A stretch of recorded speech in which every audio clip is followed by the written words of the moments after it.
Home role تحریک کانگریس کی طرف سے مجاہدین آزادی پنڈت موتی لال نہرو کی سربراہی میں سن عیسوی 1916 میں انگریزوں سے داخلی خود مختاری کا مطالبہ کرنے کے لیے ہوم رول لیگ کے نام سے ایک تحریک شروع کی گئی، جس کے تحت پورے ملک میں احتجاجات ہوئے۔ اسی کو سوراجیہ یا داخلی خود مختاری کی تحریک کہا جاتا ہے۔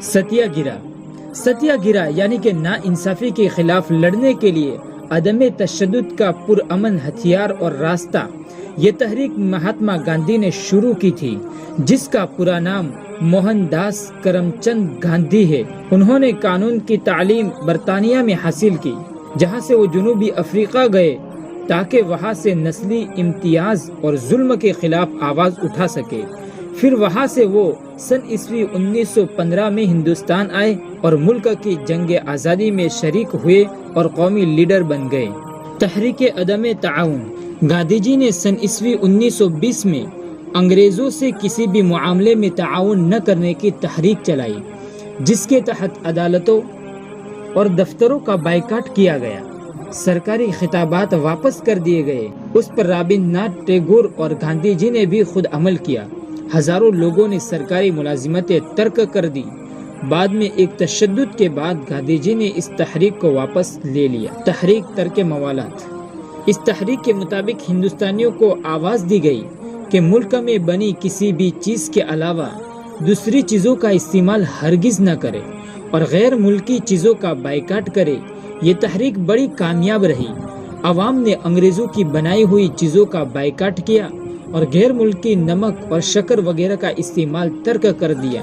انڈین نیشنل کانگریس، ملک کی آزادی کے لیے اس تنظیم کا قیام سن عیسوی 1885 میں عمل میں آیا۔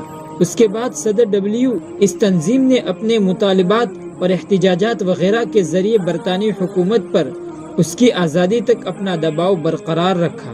بالآخر آزادی کے بعد اس تنظیم کے سیاسی رہنماؤں کو ملک کی قیادت کا موقع بھی ملا۔ ملک کے پہلے وزیر اعظم پنڈت جواہر لال نہرو اور مولانا ابوالکلام آزاد اسی سیاسی تنظیم سے تعلق رکھتے تھے۔ 16 فرمانی تحریک، سن عیسوی 1930 میں گاندھی جی نے اس تحریک کا آغاز کیا اور خود گجرات کے شہر احمد آباد سے ڈانڈی تک پیدل چل کر اس کی ابتدا کی۔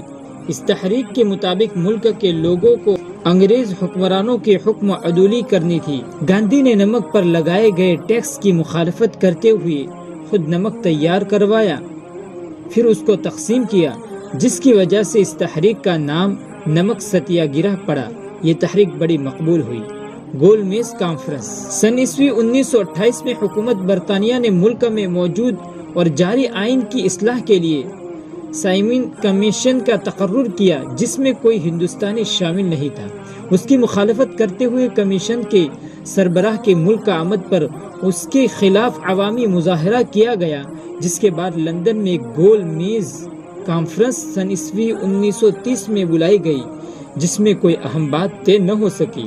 اس کے بعد اگلے سال پھر یہ کانفرنس ہوئی، جس میں مولانا محمد علی جوہر اور گاندھی جی وغیرہ نے شرکت کی اور ایک معاہدہ کے تحت قیدیوں کی رہائی کے بدلے 16 فرمانے کی تحریک ترک کر دی گئی۔ جلیان والا باغ کا قتل عام، 13 اپریل سن عیسوی 1919 میں انگریز حکومت نے قانون نافذ کیا، جس کو رولٹ ایکٹ کا نام دیا گیا۔ اس کے تحت پورے ملک میں حکومت کے خلاف مظاہروں پر پابندی لگا دی گئی۔ اس رویے کے خلاف سن عیسوی 1919 میں پنجاب کے شہر امرتسر کے جلیان والا باغ میں احتجاجی مظاہرہ بھی ہوا۔ ان مظاہرین پر انگریز جنرل ڈائر کے حکم سے گولیاں چلائی گئی، جس میں 400 افراد ہلاک اور 2000 سے زائد زخمی ہوئے۔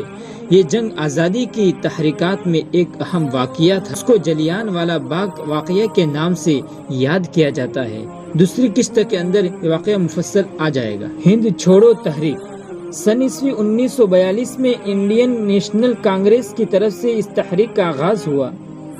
اس کے تحت انگریزوں کو بھگانے کے لیے ہڑتالیں کی گئی، جس کے نتیجے میں ملک میں فسادات بھی ہوئے اور نہرو اور گاندھی جی وغیرہ کو گرفتار بھی کیا گیا۔ آزاد ہند فوج، ملک کی جنگ آزادی کے ایک اہم ہیرو سبھاش چندر بوس نے انگریزوں کو جاپان اور جرمنی کی مدد سے باہر نکالنے کے لیے انڈین نیشنل آرمی یعنی آزاد ہند فوج کے نام سے ایک فوج کی بنیاد ڈالی اور ملک کی آزادی کا اعلان کرتے ہوئے ایک ہنگامی حکومت قائم کی۔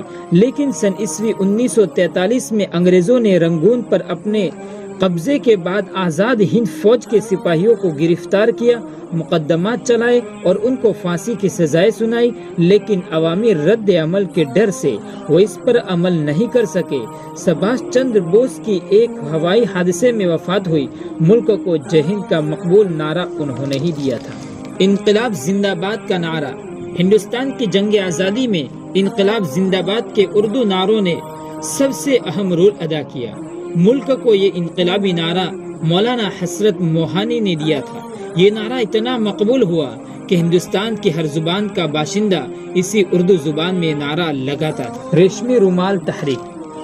ملک کی آزادی میں ہمارے ملک کے علماء بالخصوص دارالعلوم دیوبند کے ذمہ دار اور فارغین کا اہم رول تھا۔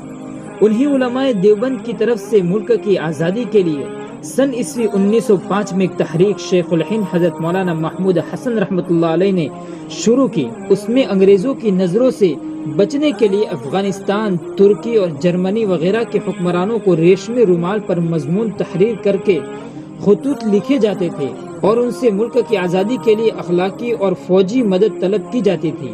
سن عیسوی 1916 میں اس کے لیے شیخ الہند رحمۃ اللہ علیہ نے حجاز کا سفر کیا۔ انگریزوں نے بعد میں آپ کو گرفتار بھی کیا۔ مولانا عبداللہ سندھنی رحمۃ اللہ علیہ نے اسی دوران افغانستان میں ہندوستان کی آزاد حکومت قائم کی۔ اس تحریک کے اہم ارکان میں مولانا حسرت موہانی رحمۃ اللہ علیہ، مولانا عبداللہ سندھی رحمۃ اللہ علیہ، مولانا ابوالکلام آزاد رحمۃ اللہ علیہ، مولانا حسین احمد مدنی رحمۃ اللہ علیہ، مولانا برکت اللہ بھوپالی رحمۃ اللہ علیہ، راجہ مہندر پرتاپ سنگھ اور ڈاکٹر مختار انصاری وغیرہ تھے۔ یہی تحریک بعد میں ریشمی رومال تحریک کے نام سے مشہور ہوئی تھی۔